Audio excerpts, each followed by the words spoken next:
Have you ever wondered how to get this awesome code editor called Visual Studio Code or VS Code? Well, today we'll show you how. So, start by opening your basic browser, and you're going to type in https://code.visualstudio.com, and then you're going to press enter.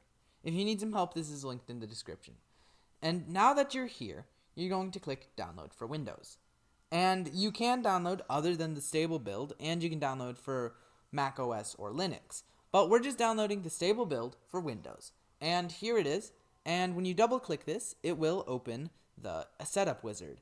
I recommend going with all the default options, and since we already have this installed, we can't really show you how to do the setup wizard right now. But essentially, it's really simple. Once you set it up, it'll give you this welcome page. And on there, you go through all the settings as you'd like, except for opening a file, there are a couple preferences.